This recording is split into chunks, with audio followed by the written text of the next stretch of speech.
is great. Okay, first of all, this is the best setup I've had in quite a while.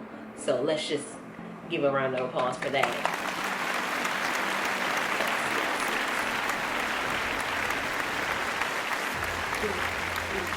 It usually takes me quite a while to get the perfect setting of the lights and the camera and just everything else, but we're here today. Okay, so hey Phenoms, welcome back to my channel. Thank you so much for stopping by. I am Nia of PhenomenalNia, and today I'm going to be talking about my January favorites or / winter favorites, because it's like the 10th or 11th of February by the time this goes up.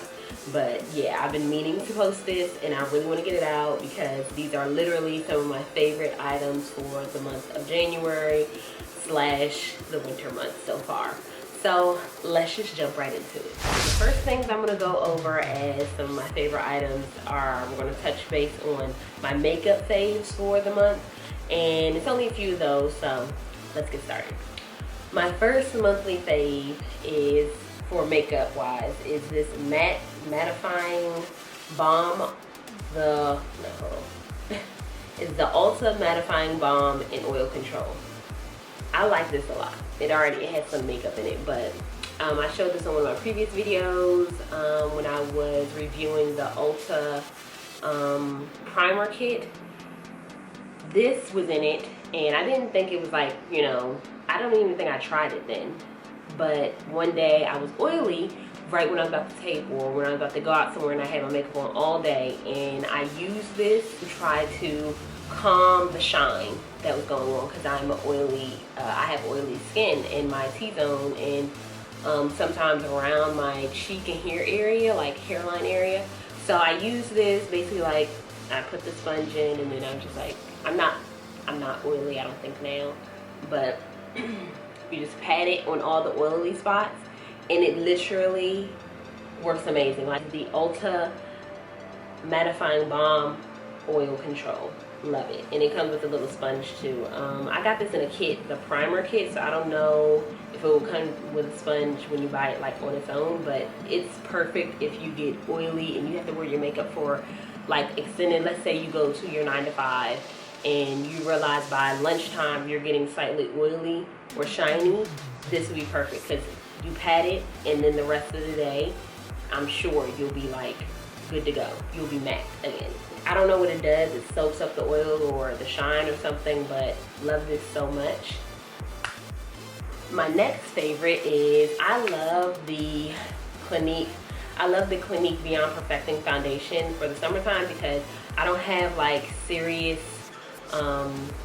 skin problems that I need to cover up, so I don't like heavy makeup, but I do like basically just one quick thing. Like I don't sometimes like putting on concealer, so it's like if I can do something that's an all-in-one, that'll be great. That's also kind of lightweight. So when it was like winter time, when it became fall and winter, I could no longer use my summer Clinique Beyond Perfecting foundation and concealer, because it was like a different tone, or I was a different tone. So I went and looked for the color, for the shade that would match my winter look, which is the golden. My other one I believe is amber. My summer shade is amber.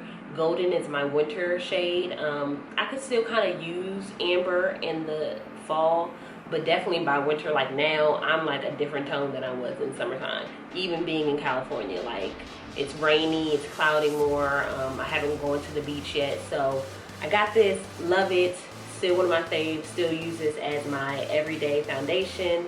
And I'll probably do another video of some of my other fave foundations, because I mean, I don't know, I just love this. So it's like a foundation and concealer. I don't see why. Only time I use other stuff is when it's like I want to just switch it up, and I feel like putting on concealer. Like let's say I'm trying to be more glam, I might still use this and put on concealer too. Like right now I have this on and concealer too, but let's say I just want to try something different, that's when I'll do something different. But this is my go-to everyday one, the Clinique Beyond Perfecting foundation and concealer. Love it. Next makeup fave is this Ulta mascara primer. Also got this and used this and reviewed it in my review of some makeup haul, a makeup haul and review I did. You can check it out, put the link below. But this was in the Ulta kit, the Ulta primer kit, and I love this. This Ulta mascara primer, I love it. Literally, you don't have to wear like fake lashes. This makes your lashes, once you put this on and then put on your actual mascara, your lashes are like voluminous. It just makes it, I guess it makes the mascara work a little bit better. I don't really know what interactions it does with the mascara, but I already have kind of long eyelashes. But with this, it makes it look like, and I love it. Like, literally, I love it. I have it on now. Don't know if you can tell, but I love it, love it, love it, love it. My next and second to last makeup phase for the month of January / my winter phase is I'm really getting into pigmented blushes. This is a NYX one, and let me see what this is. This is Rose Petal CV1 Rose Petal Cream Blush from NYX, and I love it. I said I'm going to be more experimental with my looks this year, but still be myself, like, because I am more of like a creative, down-to-earth type, and I do like certain looks. I don't like my makeup to be over the top unless I'm going to an event. So with these pigmented blushes, cream, blush, rose, before I used a blush, but it was the NARS one, Orgasm, and that was slightly pigmented, but on my skin it comes out a little bit more golden. I have it on now, and I still love that one. I use that along with this one. I gotta stop saying I use that along with this one, but I have noticed that I love the pigmentation when I want to go for more of like a, I don't know what kind of, what I can describe the look as, like awake kind.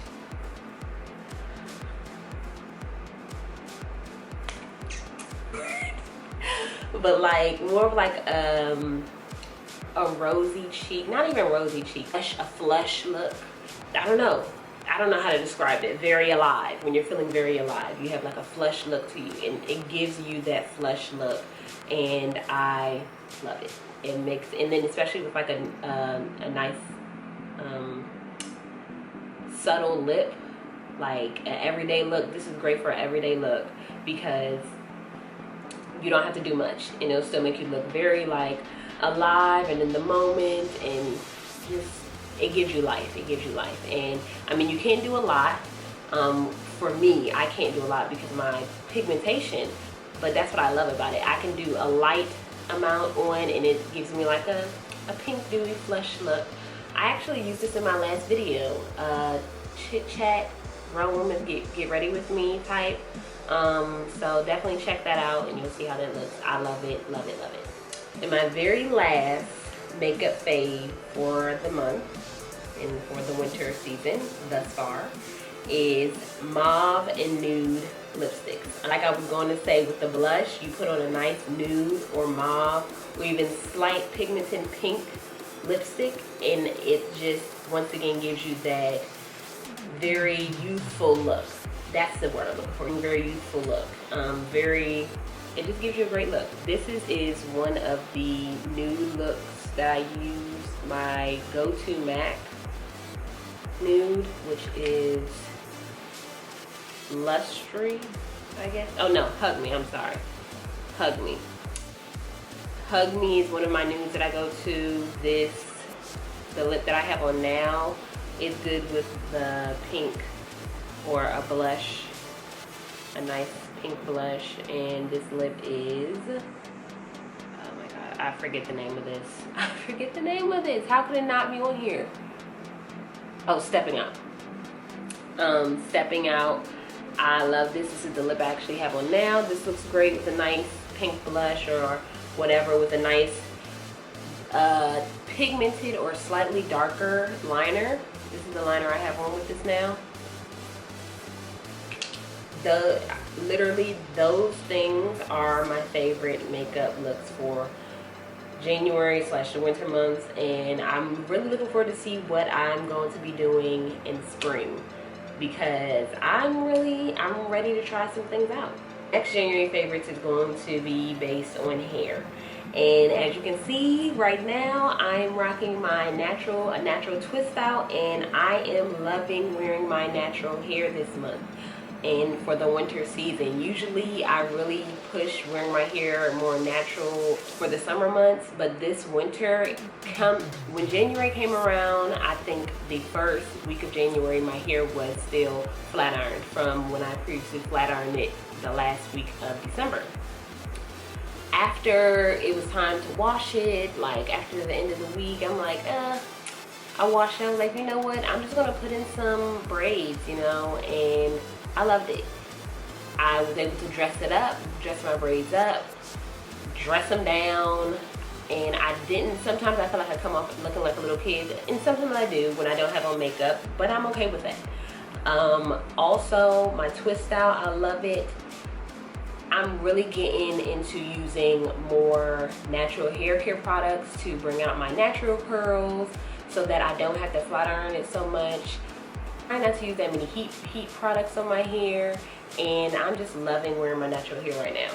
So that is one of the things that I'm mostly loving, that is at the top of my list for the winter months and for January thus far, is wearing my hair in natural hairstyles. I love it. I feel super confident, and I just love it.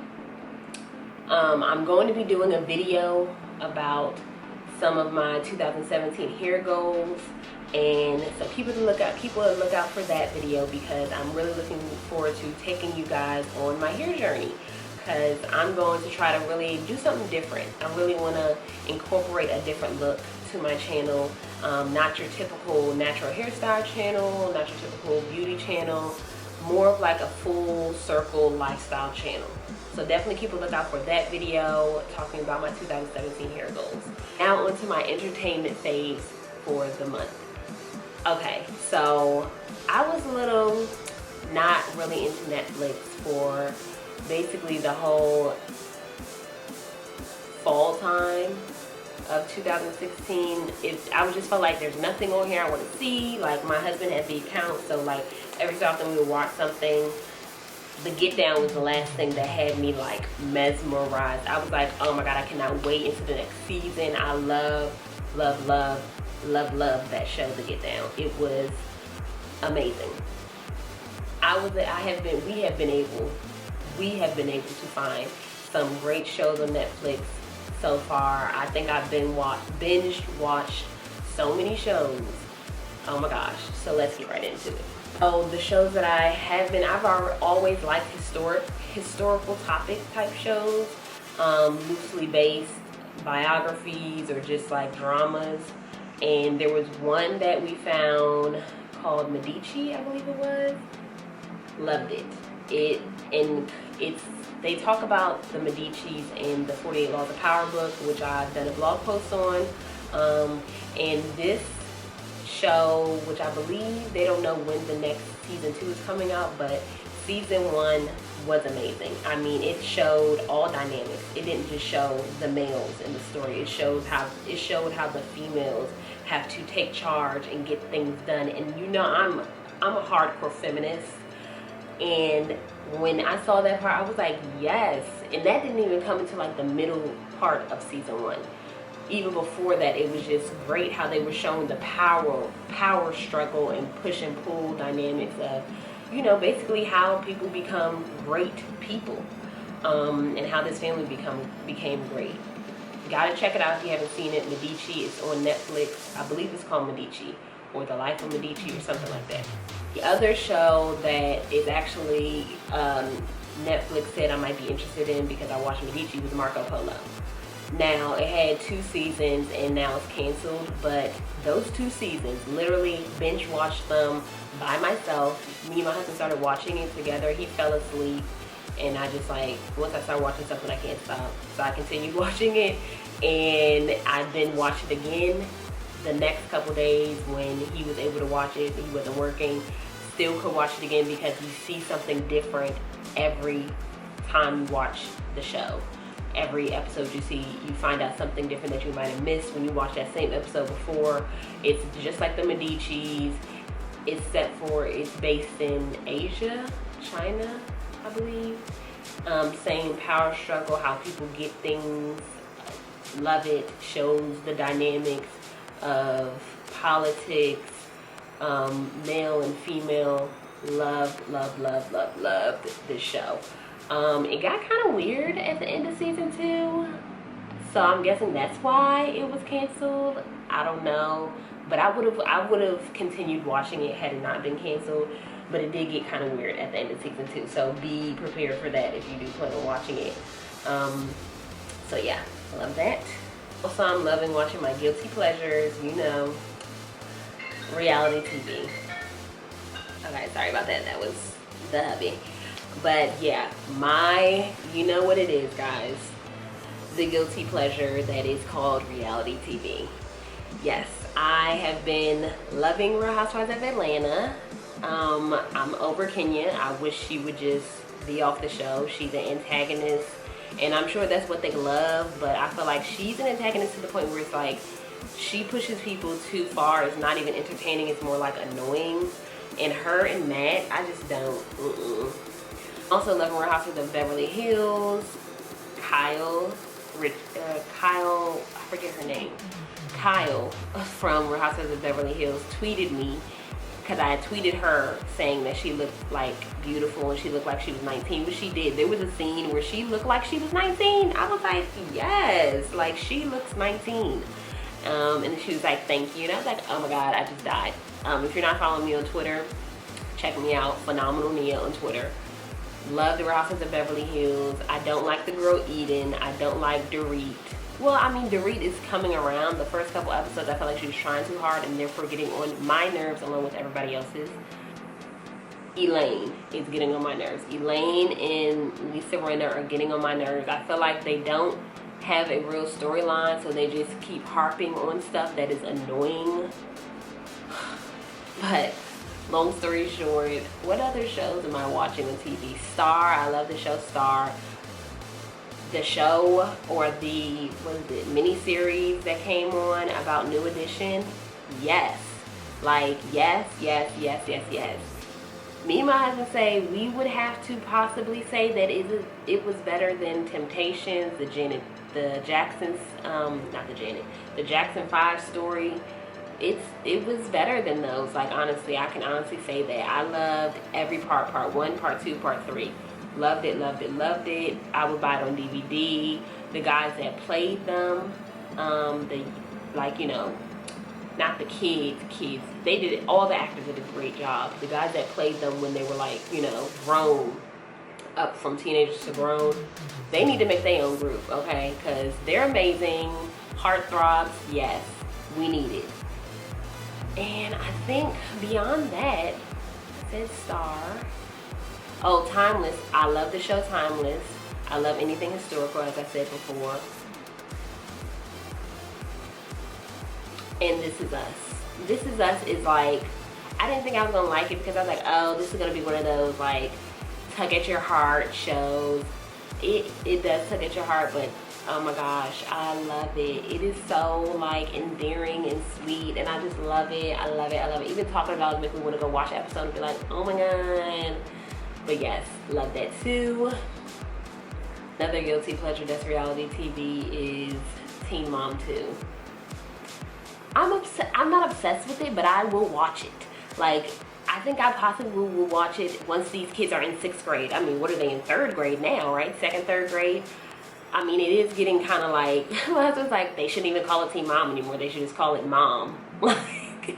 And I totally agree with him, but it's slightly a guilty pleasure of mine occasionally. Like, I'll go without watching it for days, and then when I'm bored in the house, I'll binge watch the last couple episodes that I've missed, and it's so good. And lastly, some inspirational stuff that has been, like, just basically keeping me on my toes, keeping me just feeling great, pushing forward, would have to be, I love to read, and some of the inspirational books that I've been reading are Big Magic. I finished reading that probably the first week of January. I started it in December, probably end of November I started it, finished it the first week of January.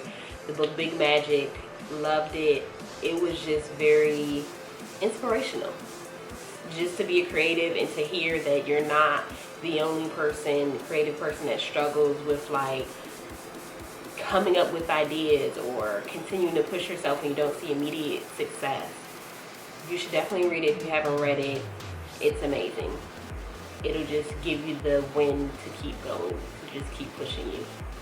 Also, another book that I'm reading right now and actually about to finish up is The Artisan Soul. I love the book, The Artisan Soul. Shameless Maya had spoken about it either on her Instagram or on her YouTube channel, I forget. But it starts off kind of slow, but I love it. It definitely is another book that lets you know you're not alone out here. You're not the only one thinking like, you know, I just don't want to be a cog in another working system. I actually want to create something that years from now people will look back on and be like, that was created by such and such. And not saying you just want to be famous so much, but you just want to be okay with being creative and not looked upon as like, well, you're weird, you know. It's just very, it touches on everything. Like, it makes you feel comfortable with who you are, like, as a creative person. And I love those books, and those are definitely books that have been like keeping me inspired. And yeah, those are some of my favorite things for the month of January and the winter months thus far. I hope you enjoyed this video, and I look forward to seeing you guys again. Definitely be on the lookout for my 2017 hair goals and some other videos that I have coming to you. I'm definitely having my creative juices going, and I have a lot of ideas and content that I want to get out to you guys. So stay tuned, and I'll see you next time. Bye. Love you.